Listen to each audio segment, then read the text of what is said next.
계속 이어갈게요, 여러분. 지금 국민의힘 지지율이 50%를 돌파했는데, 지금 민주당은 지지율 결집하면서 어쨌든 국민의힘 쭉 올라가고 민주당도 올라가느냐, 뭐 중도층이 줄어들면서 그러느냐, 아니에요.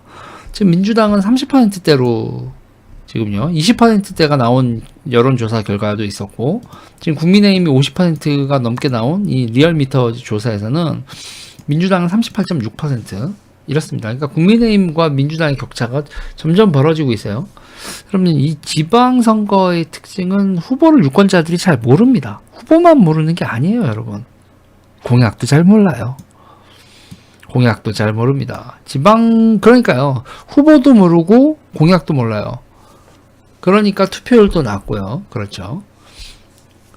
그리고 이제 투표하러 가시는 분들도 여러분, 그냥 정당 보고 찍는 선거입니다. 지방선거만큼 정당 지지도가 중요한 선거가 또 있을까요? 우리가 하는 선거 중에서 전형적인 당 보고 찍는 선거, 그게 지방선거입니다.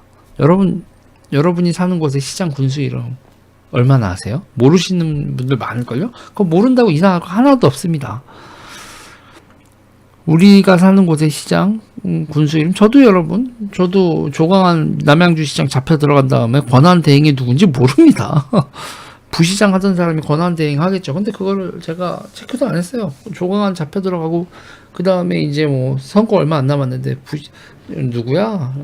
누가 권한대행 하고 있어? 그걸 제가 뭐 찾아봤겠어요? 저도 그러니까 사실상 모르고 있는 거죠. 여러분들도 저 같은 이걸 어부라는 인간도 자기 사는 기초단체장 시장 이름을 권한대행하고 있는 사람이 누군지 모르는데 여러분들 중에서도 모르시는 분들 많을 겁니다. 네. 지방선거는 말 그대로 당 보고 찍는 선거고, 일단 분위기에 휩쓸리는 선거입니다. 근데 여러분, 이럴 때는요, 당 간판이 누구냐가 정말 중요한데, 당 간판. 이 당 간판이 누구냐에 따라서 전국의 판세가, 이 전국 모든 선거의 판세가 좌지우지된다. 후보가 그렇게 중요하진 않고, 그 당 간판이 누구냐가 후보보다 훨씬 더 중요한 선거인데, 지금 여러분, 국민의힘 간판이 누굽니까? 국민의힘 간판은 지금 뭐 오세훈 시장이겠어요? 뭐 김은혜 경기지사요? 이준석 대표요? 아니죠, 여러분. 집권당의 간판은 누가 뭐라 해도 여러분 대통령입니다. 지금 윤석열 대통령이 국민의힘의 간판이죠. 그리고 취임한 대통령인데, 그리고 지금 현재로서 윤석열 대통령과 한동훈 장관이 요 근래에 엄청난 간판으로서의 역할을 잘하고 있죠. 새 정부 출범하고 한미 정상회담 하고요.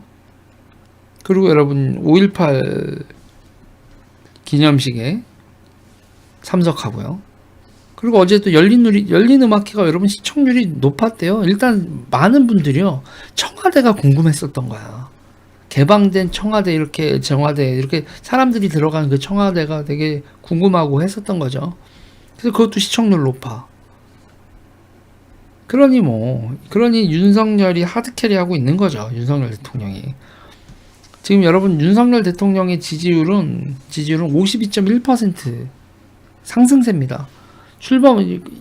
그러면서 이제 취임하기 전 당선인의 지지율이 되게 낮다, 뭐 이렇게 얘기가 나왔었는데, 막상 딱 이렇게 취임하고 이제 뭔가 정부가 움직이기 시작하고, 그 뭐 용산 그것도 저거로 옮기면 뭐 난리 날 것 같이 얘기하다가 멀쩡하네. 그래서 지금 뭐 쟤네들은 뭐 아침에 길이 뭐 저것 때문에 밀린다 하는데 실질적으로는 1분 정도 시간이 더 걸린다는 거죠. 그걸 가지고 쟤네들은 뭐 용산 시대가 뭐 어쩌고 하는데 지금 전혀 문제가 없고, 바이든 대통령 와서도 별 문제 없었죠. 그러니까 민주당하고 비판 세력이 난리를 친 거에 대비 세상이 너무, 정부가 출범돼서 모든 게 정상화되고 안정적으로 시작이 되는 거, 그게 느껴진단 말이에요. 그러니까 국민 통합을 이끄는 대통령, 우리가 또 임기 초에 허니문 기간도 있고 해서 지금 윤석열 대통령의 지지율은 쭉 올라가고 있죠. 윤석열 대통령의 지지율이 당 지지율을 견인하고 당 지지율이 후보자 지지율을 견인하는 상황입니다. 이런 상황이에요. 자, 집권 여당의 간판 윤석열 대통령 잘하고 있습니다. 그럼 반면에 이제 민주당의 간판이 누구예요? 이재명 후보죠. 아니 저는요 지금 송영길 후보가 얼마 전에 윤 대통령이 범죄 피의자로 모욕을 준다 그러는데 참네 여러분. 이재명 후보가 범죄 피의자가 된 게 윤 대통령이 집권하고 나서 아니 그 수사가 윤 대통령이 집권하고 나서 개시된 수사예요, 여러분. 대장동이 됐건 경기도 법카 사건이 됐건 뭐가 됐건 그 사건 수사를 윤석열 정부에서 시작을 했나요? 그리고 이제 뭐 박지원 비대위원장도 검찰을 운운하던데 여러분 되게 웃긴 겁니다. 압수수색은 경찰이 했지 검찰이 하지 않았어요. 당신들이 검수완박 해놨잖아. 검경 수사권 조정을 해놔서 경찰이 쭉 수사를 하고 당신 정부에서 쭉 수사를 해놨던 건데 왜 당신들이 그렇게 난리를 피냐 이거죠. 그리고 여러분 또 하나 생각해야 될 게 있어요. 뭐 검경 수사권 조정이건 검찰 개혁이건 간에 문재인 정부가 여러분 뭐라고 검찰 개혁한다고 하면서 뭐라고 했습니까? 뭐라고 했어요? 정권이 바뀌어도 검찰이 득세할 수 없도록 하겠다 뭐 이런 거 아니었어요? 공수처 만들고 뭐 그러면서 정권이 어떻게 바뀌든 검찰은 다시 득세할 수 없을 겁니다. 뭐 그런 식으로 얘기하면서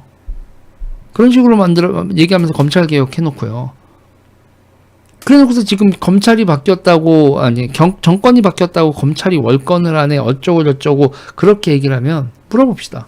그럼 당신들이 한 개혁은 뭐야? 그러면 스스로 당신들이 한 검찰 개혁은 정권만 바뀌면 우르르 무너질 수 있는 그런 검찰 개혁이었네? 그러면 그런 거 왜 했어?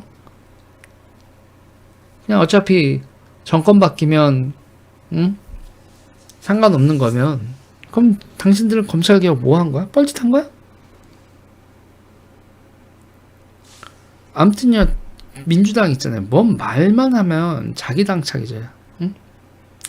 자가당착이죠. 자가당착. 말이 안 되는 거야. 지들 말하는 게 지들이 했었던 일을 씹는 거죠. 웃기는 겁니다.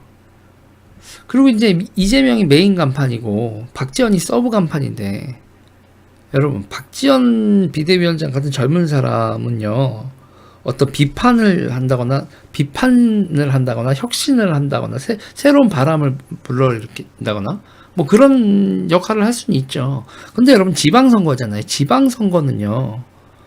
지방선거는 비판을 하고 새로운 물결 이런 게 아니라 생활 밀착형 행정 능력을 어필해야 되는 선거인데 아직 취직도 안 해보고 뭐 N번만 추적단 뭐 이렇게 불꽃 뭐 이런 거 했었던 그게 이제 세상에 알려진 경력이 유일한 박지원 비대위원장이 그게 지방선거하고 뭔 상관이 있죠? 생활밀착형 행정능력을 어필해야 되는 이 지방선거에서 박지원 비대위원장 같은 사람이 무슨 도움이 돼요? 미스매치죠. 그러니까요. 그러면서 어른들이 모르는 세상이 있어요. N번방 같은 세상이 있고요. 거기서 얼마나 성적인 문제가 많은지 아네요. 악마예요. 걔네들 막 이런 거 얘기를 하는 건 그래. 그건 어른들이 모르고 뭐 젊은 사람들이 알고 그런 바람을 일으키는 그런 부분이 있다고 치자고요. 지방행정, 지방에서 있는 각종 인허가 뭐 그 열망, 그 지역에 있어서 현안, 난제, 문제점 이런 것들을 해결해야 되는 지방정치에서 박지원이 어떤 존재감을 어필할 수 있어요? 아직도 이 정장 같은 거 입을 때 와이셔츠 같은 데도 이렇게 헤벨레한 정장을 입고 정말 어색한 뭐를 봐도 사회초년생 느낌이 퍽퍽 나는 박지원이 지방선거에서 어떤 긍정적인 영향을 줄 수 있냐고요. 그러니까 이재명의 메인 간판, 박지원의 서브 간판 이걸로 이런 간판으로 장사를 하면 손님이 오나요? 그러니까 민주당의 삽질이 좀 그렇죠. 그러니까 지금 상태에서는 이재명이 당 지지율을 갉아먹고 그 갉아먹은 당 지지율이 모든 후보의 지지율을 다 갉아먹는 이런 게 지금 민주당 꼬라진 거죠. 그러니까 이쪽 진영의 간판 대통령과 이쪽 진영의 간판 이재명이 너무 비교가 되는 상황이죠. 지금 민주당 이거 선거 이제 일주일 남았는데 민주당 망했다고 봐야죠. 민주당 망했고 국민의힘 후보들은 이게 웬 떡이냐 이런 상황인 거고.